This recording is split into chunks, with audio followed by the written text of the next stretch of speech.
안녕하세요. 매일 새로운 사연을 전하는 읽어주는 사연 라디오입니다. 구독과 좋아요, 많은 공유 부탁드립니다. 오늘의 사연 시작하겠습니다. 안녕하세요. 공방을 운영하며 행복한 하루하루를 만들어가고 있는 30대 여성입니다. 오늘도 원래는 회원님들과 커피 한잔 하면서 비누를 만들어 보려고 했는데 비도 오고 날씨가 스산해서 그런가 다들 이런저런 이유로 다음에 하면 안 되냐고 하더라고요. 그래서 스케줄을 조정하고 나니 모처럼 시간이 생겨서 익명의 힘을 빌려 제 이야기를 좀 해볼까 합니다. 새해가 밝은 만큼 처음이자 마지막으로 저에게 있었던 그 일을 털어놓고 새 출발을 하고 싶은 마음도 들었으니 말이죠. 이제는 남편이라고 부르기엔 너무나 먼 사이가 되어버렸지만 편의상 남편이라 칭하겠습니다. 남편하고는 6년 전, 그러니까 제 나이 27에 친한 친구의 소개로 만났어요. 당시 저는 사귀던 남자친구와 헤어지고 무척이나 힘든 시간을 보내고 있었거든요. 그리고 그런 저를 보다 못한 친구가 주변에 물어물어 몇몇 소개팅 자리를 만들었고 남편도 그들 중 하나였지요. 여담이지만 당시 저에게 호감을 표현한 사람은 3명 정도 있었는데 남편이 가장 말수가 적고 약속 시간을 잘 지키더라고요. 그리고 저를 힘들게 했던 전 남자친구라는 작자는 말이 많고 거짓말에 아주 능수능란했기에 그와 정반대였던 남편에게 제 마음이 끌렸던 것 같네요.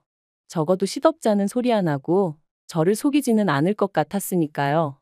아무튼 그렇게 어떻게 보면 별 시덥지 않은 이유로 남편을 선택했고 연애를 시작했습니다. 이후로 사귄 지 3년째 되던 해에는 남편이 프로포즈를 해왔고요. 그런데 남편이 프로포즈를 하면서 하는 말이 양가의 도움 없이 두 사람의 힘으로만 시작하고 싶다대요. 그래서 제가 도움을 받을 수 있으면 받는 게 좋지. 어째서 그러냐 했습니다. 사실 처음부터 고생하기도 싫었고 남의 눈이 신경 쓰였거든요. 먼저 시집간 친구들 중에는 아파트를 받았네, 외제차를 받았네 하는 경우도 있었는데 아주 바닥부터 시작하고 싶지는 않았던 게 솔직한 제 마음이었죠. 하지만 남편이 말하길 자기가 장남이기도 하고 그러니 부모님에게 부담을 드리고 싶지는 않다는 거예요. 그래서 제가 이 이야기를 친정에 전하니 친정아버지는 그게 무슨 똥자존심이냐며 화를 내셨습니다. 그리고는 자식이 안 받는다고 해도 부모 마음이란 게 그런 게 아니라면서 아마 결혼 이야기 나오면 그쪽에서 먼저 얼마라도 해줄 거라 들 테니 저더러 걱정 말라 하시더라고요. 그런데 이게 웬걸. 상견례 자리에서도 시부모님은 돈에 관련돼서는 한마디도 없으시대요. 그저 고장난 로봇처럼 다 큰 애들이 좋아서 한다는데 알아서 할 거란 소리만 하셨으니까요. 그리고 이 일로 저희 친정아버지께선 남편 집안이 아무래도 이상하다 하시며 결혼은 없던 걸로 하라셨습니다. 참고로 저희 친정어머니는 제가 중학생 때 돌아가셨고 그래서 이후로는 친정아버지가 저랑 오빠를 키워주셨어요. 특히나 저는 둘째고 딸이다 보니 불면 날아갈 듯 아주 애지중지 키워주셨죠. 그러니 제가 제대로 된 대접도 못 받고 시집을 가는 것 같아 무척 속상해 하셨던 거예요. 하지만 당시에 저는 그런 친정아버지의 속내는 이해하지 못하고 그저 결혼을 반대하신다는 사실이 야속하게만 느껴졌습니다. 한편으론 그런 시부모님에게 꼼짝도 못하고 눈치만 보는 남편이 너무나 신경 쓰였고요. 어째서인지 남편은 어떻게든 내가 챙겨야겠다는 그런 생각까지 하면서 말이죠. 그래서 못 헤어진다고 친정아버지 앞에서 울고 짜고 말 그대로 난리를 쳤어요. 그리고 결국 자식 이기는 부모 없다며 친정아버지께서 그렇게 남편과의 결혼을 허락해 주셨습니다. 신혼살림도 친정아버지의 도움을 받아 아파트에서 시작할 수 있었고요. 그런데 그렇게 결혼식을 올리고 얼마 지나지 않았을 때였어요. 회사 창립 기념일이라 저는 집에 남게 되었고 남편은 평소와 다름없이 출근을 했는데 막상 모처럼 혼자 집에 있으려니까 뭔가 어색한 거예요. 그래서 뭘 할까 고민하다 마침 날씨도 여름에서 가을로 넘어가고 있겠다. 집 청소나 하면 딱이겠다 싶더라고요. 그래서 안방부터 시작해 평소에 손이 잘 닿지 않았던 부분들까지 구석구석 쓸고 닦기 시작했습니다. 그리고 그때 남편의 책장 가장 윗칸에서 오래된 사진 몇 장이 떨어졌는데 사진 속 꼬마가 낯설지 않았죠. 바로 저희 남편이었으니까요. 사실 몇 번이나 예전부터 남편에게 어렸을 때 사진 좀 보여달라고 했었는데 그럴 때마다 이사하면서 다 없어졌다고 했었는데 이렇게 버젓이 몇 장씩이나 가지고 있었다니 반갑기도 하면서 동시에 황당하고 어이없기까지 하더라니까요. 그리고 그때 어린 남편을 애정어린 눈빛으로 바라보고 있는 웬 여자분이 제 눈에 들어왔습니다. 제가 한번 본 사람 얼굴을 쉽게 잊지 않는 편인데 결혼식 때 본 친척분들도 아니었고 정말 처음 보는 분이더라고요. 게다가 어쩐지 남편이랑 닮은 것도 같고 그래서 그때부턴 청소고 뭐고 오로지 남편의 퇴근만을 기다렸습니다. 이게 다 뭐냐고 묻고 따질 생각만 하면서 말이죠. 이윽고 시간이 흘러 7시가 좀 넘어가니 평소와 다름없이 남편이 집에 왔고 저는 그런 남편에게 사진들을 들이밀며 이건 뭐냐고 물었어요. 어렸을 때 사진은 다 없어졌다더니 보란 듯이 당신 방에 있더라고. 서운하고 섭섭하다 뭐 그렇게 이야기를 했던 것 같아요. 그리고는 옆에 이 여자분은 누구냐니까. 남편이 저를 한참 동안 말없이 쳐다보더니 자기가 사실 말하지 않은 게 있다면서 얘기 좀 하자더라고요. 잠깐이었지만 거실에서 식탁으로 자리를 옮기는데 오만 가지 별의별 상상이 다 되었습니다. 드라마를 너무 봤나? 말도 안 되는 생각들이 머릿속을 스치더라니까요. 그리고 그렇게 몇 분간의 시간이 흐르고 남편이 하는 말이 지금의 시어머니는 자기의 계모랍니다. 남편을 낳아주신 친어머니는 오래전 지병으로 돌아가셨고 이후로 아버님이 지금의 어머님과 재혼을 하셨다고요. 그리고 남편의 시동생은 두 분 사이에서 태어난 그러니까 남편에게는 이복동생이었던 거죠. 제가 남편더러 나도 어머니가 안 계시단 걸 알면서 왜 말하지 않았냐 물었어요. 사실 같은 상처를 갖고 있었으니 얼마든지 서로를 위로해 줄 수도 있었을 테니까요. 하지만 남편은 장인어른은 재혼을 안 하셨지만 자기 아버지는 아니지 않냐며 저랑 자기랑 처지가 다르다고 딱 선을 긋는 거예요. 그래서 제가 더는 그 이야기는 하지 않고 아무튼 그동안 마음고생이 심했겠다. 그래서 그렇게 늘 어머님과 있으면 눈치를 보고 그랬던 거냐 물었습니다. 그런데 남편이 보인 반응이 뜻밖이었어요. 자기가 언제 어머님 눈치를 봤냐면서 자기는 그런 적 없다고 아주 펄쩍 뛰었거든요. 제가 직접 보고 느낀 게 있는데 정작 당사자가 그렇게 나오니 좀 황당하대요. 하지만 뭐 본인이 아니라 하니 더 캐묻기도 그렇고. 아무튼 이후로 남편은 자랑할 만한 이야기도 아니고 저희 친정아버지께서 이런 사실까지 아시면 절대로 결혼을 허락해주지 않으실 것 같아서 말을 못했다며 미안하다 했어요. 하지만 이건 이해하고 용서하고를 떠나서 마음이 편치가 않았습니다. 솔직히 제가 남편하고 결혼까지 약속했던 건 남편의 정직함 때문이었거든요. 그런데 남편이 작정하고 저를 속인 건 물론이고 제가 사진을 발견하지 못했다면 끝까지 말하지 않았을 것 같은 게 생각할수록 화도 나고 실망스러웠죠. 하지만 이제 와서 시시비비를 가리자니 그것도 쉽지 않고 그래서 더는 나를 속이지 말라고 그 한마디만 하고 가슴속에 묻고 가기로 했네요. 한편 어쨌든 남편을 낳아주신 친어머니는 아니셨어도 길러주신 어머님이셨으니 이후로도 저는 제 할 도리는 하려고 했습니다. 하지만 어머님께서는 하루하루 시간이 지날수록 저희에게 바라시는 게 많아지셨어요. 특히나 금전적인 부분에서 요구하시는 게 늘어만 갔는데 알고 보니 그 이유가 결혼 전에는 어머님이 남편의 월급 통장을 갖고 계신 적도 있었고 어머님이 뭐 필요하다 갖고 싶다 하시면 남편이 대부분 다 해드렸던 모양이더라고요. 그런데 남편이 저와 결혼하면서 경제권을 아예 저에게 넘겨줬다 보니 더는 전처럼 어머님의 요구사항을 들어드리지 못하게 된 거였죠. 참고로 경제권을 제가 가져오게 된 건 결혼 허락받고 전세집을 구하는 과정에서 남편이 모아둔 돈이 형편없이 적다는 사실을 알게 되면서였어요. 제가 그렇게 직장 생활하면서 번 돈을 도대체 다 어디다 썼냐 물으니 모른다고만 해댔고 그러니 경제권을 제가 안 가져올 수가 없었네요. 아무튼 결국 이 일로 저는 남편과 결혼한 지 1년 만에 어머님과 크게 부딪히게 되었습니다. 어머님께서 남편이 비록 저랑 결혼하긴 했어도 여전히 당신 아들이라 하시며 남편 통장을 내놓으라 하셨거든요. 당신이 월급 관리를 해줄 테니 저더러 생활비를 타서 쓰라면서 말해요. 그리고 저는 그게 말이 되냐? 절대 못 드린다 하고 버텼어요.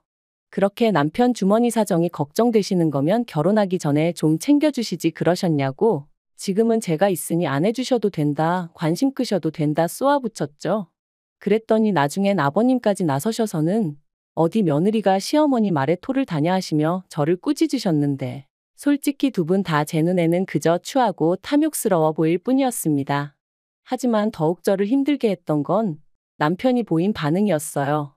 남편이 돈 몇 푼 때문에 부모님 마음을 상하게 해야겠냐면서 일단은 통장 드리고 나중에 부모님 마음이 풀리면 그때 다시 받아오면 되지 않겠냐는 한심한 소리나 해댔으니까요.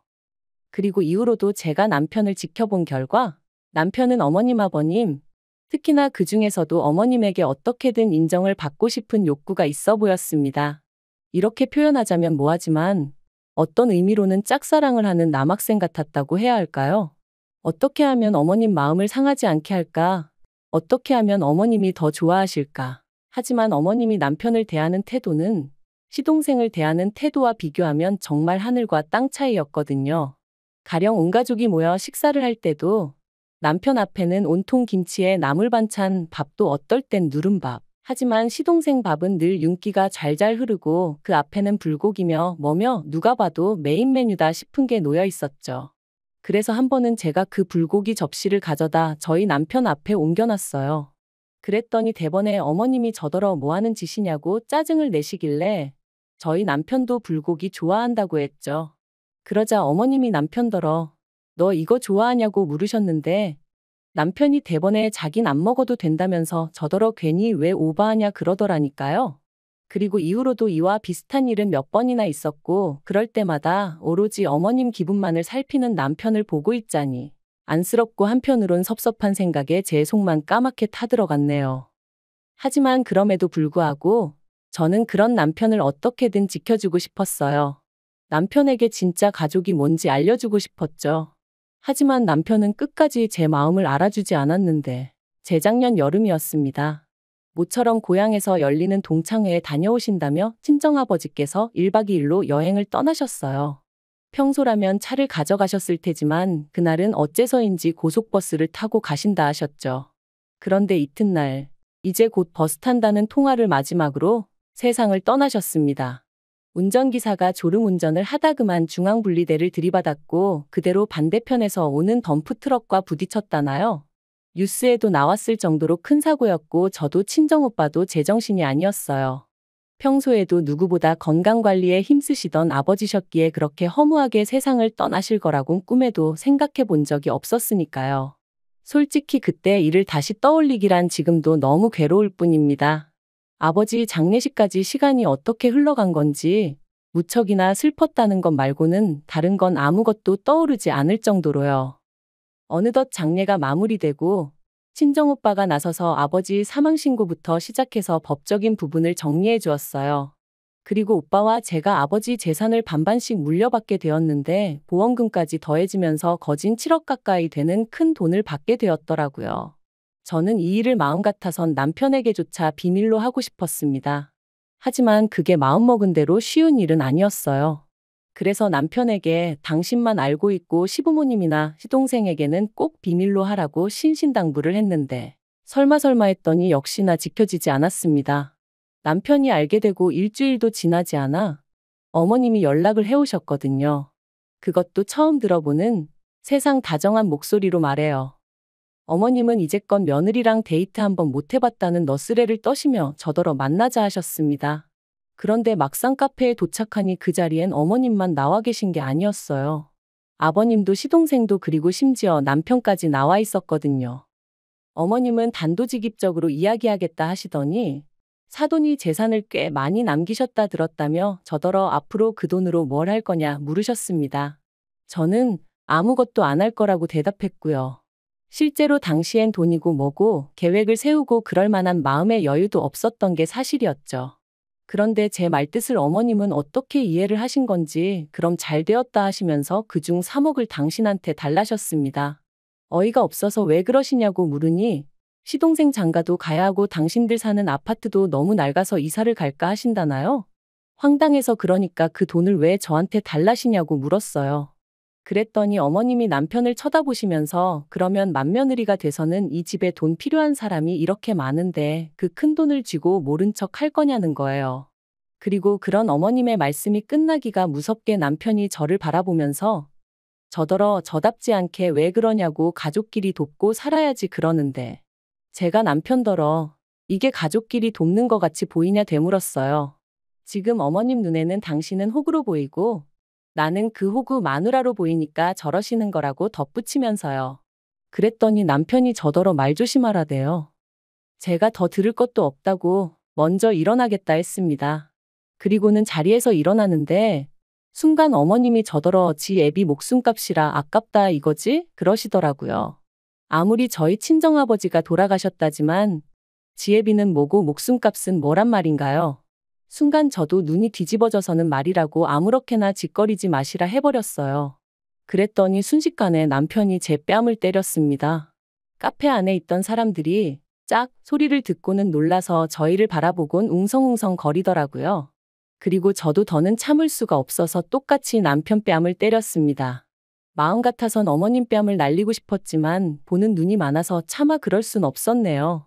그리고는 어머님께 구걸을 하러 나오셨으면 미안한 척이라도 하셔야지 그게 무슨 태도냐 했죠. 그랬더니 어머님이 남편더러 너는 배알도 없냐시며 저런 거랑 계속 살 거냐고. 네가 저거랑 계속 산다 하면 나는 너를 안 보고 살겠다 그러시는 거예요.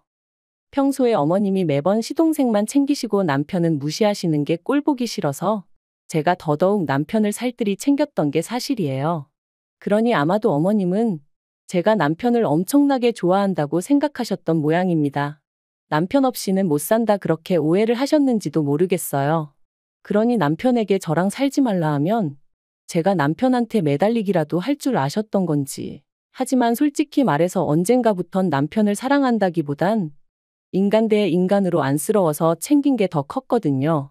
그리고 친정아버지 마음을 그렇게 아프게 하고 시집을 왔는데 차마 이혼하는 모습은 보여드릴 수가 없었으니 어떻게든 참고 살아보려고 했던 것도 있었고요. 그런데 이런 제 속도 모르고 자기들끼리 난리부르스 추는 꼴을 보고 있자니 기도 안 차더라니까요. 그래서 남편이 뭐라 말을 하기도 전에 내가 안 산다고 그랬습니다. 더는 이 막장 집구석의 며느리 더러워서 못 해먹겠다 했죠. 그리고는 남편더러 정신 차리라고 네가 앞만 날고 기어봤자 어머님 눈에는 호구자식일 뿐이다 해버렸네요. 그리고 결국 그날을 마지막으로 남편과 저는 일사천리로 이혼을 했습니다. 남편은 어머님이 너무 완강하셔서 어쩔 수 없다며 저더러 끝까지 어머님한테 용서를 구하라고 그러면 이혼만큼은 안 해도 된다는 식이었는데 그런 말을 하는 남편을 보고 있자니 딱하기도 하고 한심하기도 하고. 그런데 더 황당한 건 이혼이 확정되고 나서야 어머님께서 연락을 해오셔서는 저더러 왜 재산을 네가 다 가져가냐고 난리시더라고요. 그래서 남편이 뭘 기여한 게 있어야 나눠 가질 거 아니냐 했습니다. 처음부터 집도 저희 친정에서 해줬고 이후로 계속 맞벌이를 했는데 남편이 저보다 뭘 더 한 게 있냐고요. 그랬더니 네 애비한테 받은 돈은 왜 빼고 말하냐길래 어디 한번 제주껏 가져가 보시라고 쏘아붙여 버렸네요. 그런데 더 어이가 없는 건 그렇게 남남이 되고 반년쯤 지났을 땐가 남편에게 연락이 왔어요. 그리고는 하는 말이 자기네 형편이 어려워져서 그런데 예정을 생각해서 1억만 어떻게 좀 빌려줄 수 없겠냐는 거예요. 그래서 제가 남편더러 너 아직도 그 집 호구 노릇하고 사냐고 정신 차리라고. 그리고 예정은 무슨 너랑 살면서 좋았던 기억보다 짜증나고 열받던 기억이 더 생생하니까 건들지 말라 했죠. 그랬더니 어머님이나 자기야 그렇다 쳐도 아버님은 저한테 나쁘게 한 거 없지 않냐면서 그럼 아버님을 생각해서라도 어떻게 안 되겠냐는데 제가 그렇다고 아버님이랑 뭐 얼마나 가깝게 지낸 것도 아니었고요. 오히려 아버님이야말로 어떻게 보면 그런 어머님을 막을 수 있는 유일한 분이셨는데 중재 비스무리한 것도 한 적이 없으셨어요. 그러니 저는 아버님도 어머님만큼이나 나쁜 분이라고 생각하거든요. 그래서 남편더러 쓸데없는 소리 하지 말고 다시는 이런 걸로 연락하지 말라 했네요. 그리고 저는 아버지가 남겨주신 재산을 어떻게 하면 의미 있게 쓸 수 있을까 오랫동안 고민하다가 그간 힘들게 지냈던 게 억울하기도 하고 그래서 제 나름대로 삶의 여유와 행복을 찾고자 공방을 열었습니다. 어려서부터 손으로 조물조물 뭘 만들고 그러는 걸 좋아했는데 아버지 말씀으론 제가 돌아가신 어머니를 닮아서 그런 것 같다고 하셨거든요.